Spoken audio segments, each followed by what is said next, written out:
It's always great to see video game developers trying new things. Well, maybe not always.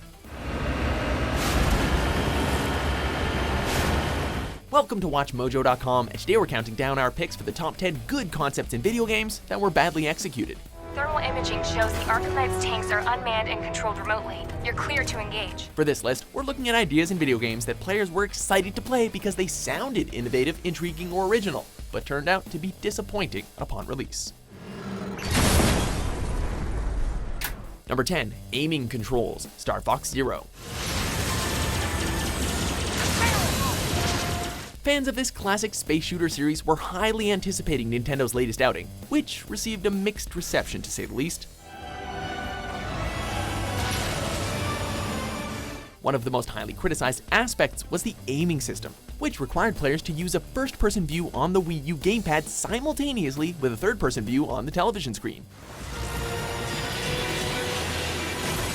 What could have saved this feature is if there were better customization options, like being able to adjust the sensitivity, only have it activate when holding another button like how iron sights work, or just, being able to turn it off altogether. But nope, you can't do any of that. Ugh, Nintendo, what were you thinking? No respect. Number 9. Voiced Protagonist, Fallout 4. Oh, right. The park. With you. Because I want to get pregnant again. Many games successfully execute dialogue options with voice acting, most notably Mass Effect and The Witcher.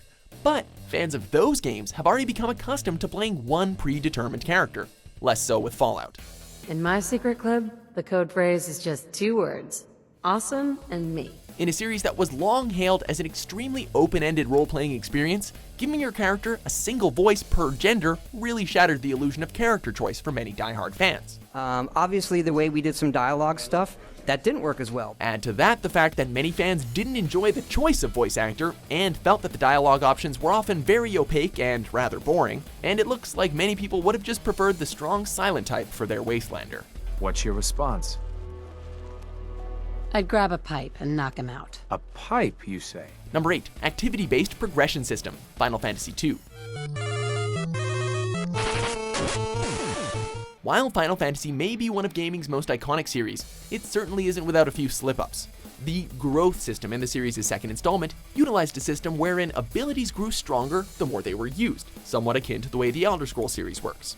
For example, attacks would grow stronger the more the character attacked, and your defense ability would grow the more your character was hit.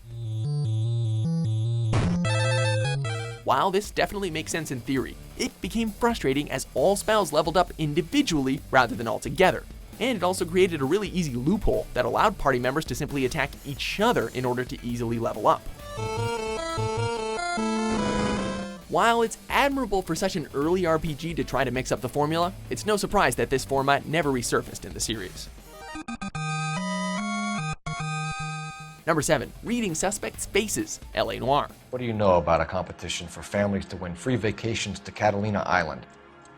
My company runs many promotions. Rockstar Games has made a name for itself with its open-world crime games. And while L.A. Noire was by no means a disaster, it's also far from a masterpiece. Why did you kill her, Jacob?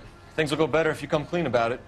That's a lousy thing to say. As a Los Angeles detective in the 1940s and 50s, the player character must solve various mysteries. And the main selling point of this title was the interrogation system, which featured then new face capture technology. You want a confession? That's what you want? That's exactly what we want. The player was meant to read characters' faces and respond to their expressions. Unfortunately, trying to get actors to look like they're lying badly resulted in expressions that, more often than not, looked like bad high school drama class, rather than genuine human guilt or innocence. Then what happened? We get back here, and I hear a loud bang. Heck, even if this worked, it's extremely difficult to tell if people are lying in real life. How are you supposed to fake it in a game? You left-wing leaning parasite. You expect me to sit here and listen to your drivel? Number 6. Mindjacking, Mindjack. Many games include abilities that allow players to take control of their enemies, but it's rare that you see a game where that's the main selling point. And after this ambitious project turned out to be a disaster, it's kind of easy to see why. A great example of creative thinking gone wrong, the idea of mindjacking, or controlling the minds of enemy NPCs, simply didn't work well enough to carry the whole game.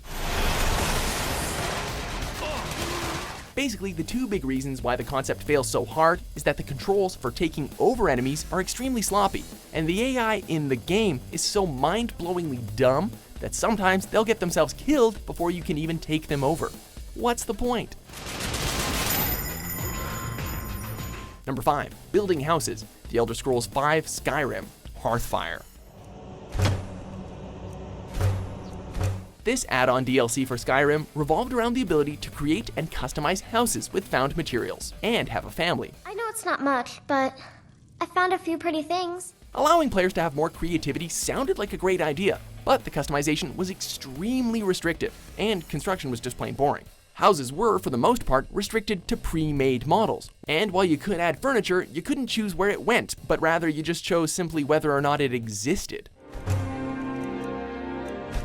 Fans were expecting a dose of The Sims to be added to one of the 7th generation's best RPGs, but rather they coughed up $5 to essentially have a place to put your kid, who really didn't do anything. Papa, I promise I'll be the best daughter ever. Number 4. Sword fighting. Red Steel. Red Steel was one of the most exciting launch titles for the Nintendo Wii, as it was the only adult action-oriented game to utilize the revolutionary motion controls. Of course, every innovation takes a while to work out the kinks, and the controls here tended to be glitchy and unpolished. The swordplay segments are unfortunately the worst offenders, featuring slow and awkward controls and simplistic moves that failed to live up to expectations. What's more, using the nunchuck and Wiimote to control two unwieldy swords made the player look and feel like a bit of a moron. Well done, Scott. You learn quickly. Number 3. Detachable body parts. Never dead. What are you saying? It's hard to imagine an action game foregoing a health bar, but this Konami effort tried to do just that.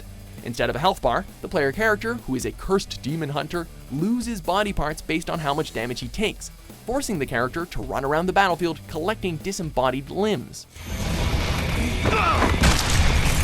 It's an interesting idea to be sure, but when half of the time spent fighting enemies consists of running, and in some cases just kinda rolling around, it begins to feel very tedious. It just goes to show, sometimes dead is just better. Number 2. Hacking. Watch Dogs.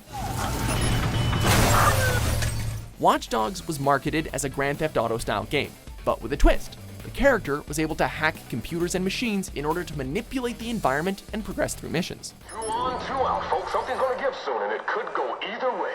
It seemed strange that few games had utilized such an interesting concept before this, but while it was interesting, it flopped pretty hard on execution. Okay, I'm in the lobby of the Milan.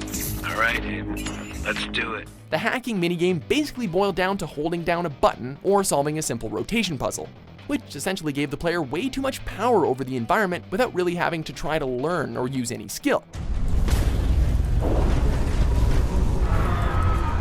We're not saying that it should have been overly difficult, but such a hyped game should have really provided more of a challenge for gamers, especially with its core concept. Stay focused. Before we unveil our top pick, here are a few honorable, or in this case, dishonorable mentions.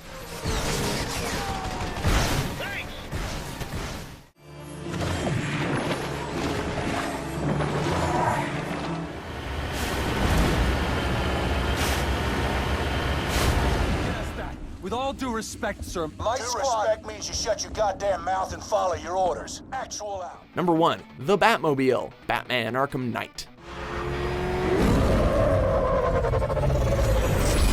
When the final chapter of Rocksteady's epic Batman trilogy was announced, players were ecstatic to finally get to experience Batman's sweet ride. Though the game was a critical and commercial success, barring the PC version of course, many felt that the introduction of the Batmobile was poorly handled. The controls tended to be slippery and difficult to manage, and tank mode didn't particularly feel true to the spirit of the Batman franchise. This all could have been forgiven, but the Batmobile sections make up a really large chunk of the game. It certainly didn't sink the whole game, but come on, it's the Batmobile. This should have been the coolest thing ever. Do you agree with our list? Why am I not surprised? What great concept do you think was poorly executed? Please treat the question seriously. For more helpful top 10s published every day, be sure to subscribe to WatchMojo.com. I do hope you like our new toys.